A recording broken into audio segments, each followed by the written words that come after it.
This is Chris Pierdomenico from NumaNetwork.com. I'm here with Larry Thomas, a.k.a. the Soup Nazi from Seinfeld. Great to have you here with us. Thank you so much. Thank you for being here. So what is it like being part of something so iconic, in our pop culture? I mean, everybody knows who the Soup Nazi is. How does that feel?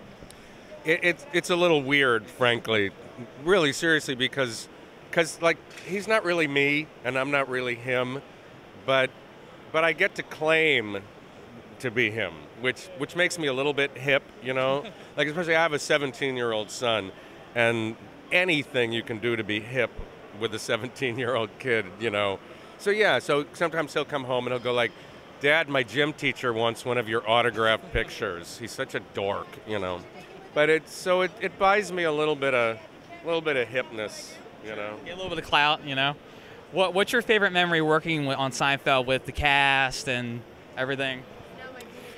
I guess there was this one moment in the episode where Julia Louis-Dreyfus does this Al Pacino impression. She does the hoo-ah, hoo-ah. And when we shot it in the original script, she did that, and then I just went like, "No soup for you."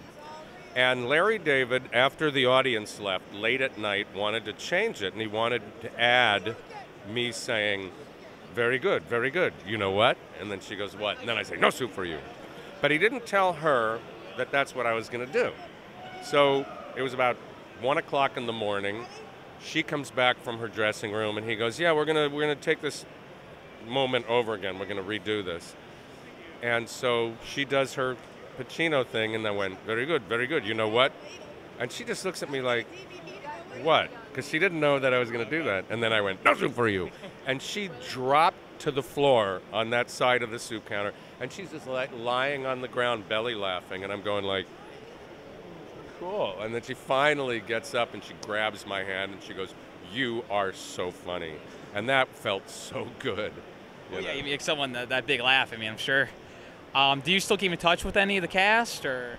Well, I don't see the series regular people like Julia and Michael, and because they got money. We don't travel in the same circles, but I do keep in touch with a lot of the other guest cast, like Liz Sheridan, who played Jerry's mom, as a good friend. Rennie Santoni, who played Poppy, as a close friend. Brian George, who played Babu. So because we'll run into each other on auditions and stuff. Great. So. How much do you like soup? I love soup. My favorite soup, because I get asked this a lot, is New England clam chowder. Always has been. But I recently developed my own recipe for mulligatawny, which was the Indian curry soup in the episode that everyone doesn't know what it is, So I decided I need to be able to make that soup. So I spent a whole weekend, had 10 people tasting. I made 3 different versions, and all 10 people unanimously chose one. So that's the one. And so it'll end up in a cookbook. We're working on it. You could market that, the Soup Nazis cookbook, So now you were also in Austin Powers. How was that experience, working with Mike Myers and Robert Wagner?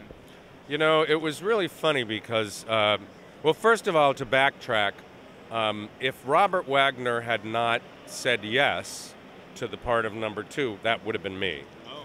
They were considering me for that. And basically, it was written for Robert Wagner. I mean, Mike Myers wrote it for him, but it was kind of a low-budget production. It was the first one, and Robert Wagner was used to getting more money than they could afford. So it was kind of like a last-minute thing. And it was literally within half an hour of they were going to cast it by the end of that day or not. And so I was on hold. And so finally I got a call from my manager, and she said, "Well, their celebrity," and she didn't tell me who it was, "took the deal, but they do want you to look at the part of the blackjack dealer. They want you to play a cameo in it." So they sent the script over to my house, and I'm sitting there reading it, and I get to that scene, and of course, there's the name of the Italian confidential secretary, and Robert Wagner, of course, says the name, but I didn't know he was the actor that was going to do it. And I'm reading the script, and my ex-wife is an actress, and so she's sitting there, and I just read this name, and I went like, "Oh my!" And she goes, "What?" And I said, "Oh, well, this boy, this could be really crass. And I said, unless they resurrect David Niven, you know, to say this name, it's going to be really, like, cheesy. But, of course, so I said yes to the role because I loved the script. And I went to Vegas where we shot it at the Riviera, and I walked into the makeup trailer, and there was Robert Wagner, and I went, yes, okay. But then we got onto the set. It took about 9 hours to shoot, between midnight and 9 a.m. They were trying to go for a little bit of quiet in the casino, but it was pretty noisy. If you ever watch that scene, every line in the scene is looped. Every single line, because it was too noisy. But so they shot my close-ups first, because I was the only guy on my side of the table, and then everybody else, you know, they went for close-ups and 2 shots.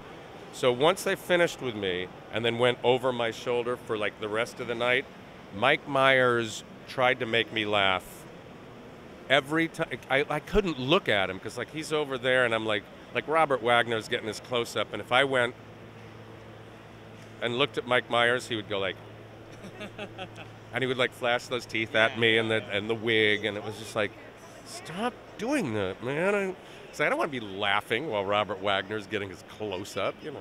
But he was merciless. His favorite thing is to try to make everybody laugh. He's a funny guy. So is there anything you're working on right now that you'd like to plug on our channel, or? Well, I think it's going to get finished. My first Western. I actually had to drive a horse-drawn wagon with 2 horses, and I've never been on a horse in my life. But it's my first Western. It's called For Robbing the Dead. We just finished up about a week ago, so they'll probably be looking at maybe a release in November. But yeah, look for Robbing the Dead, and you can see the kid from Brooklyn in his first Western, actually like driving horses, with the horse wrangler underneath the bench in the wagon.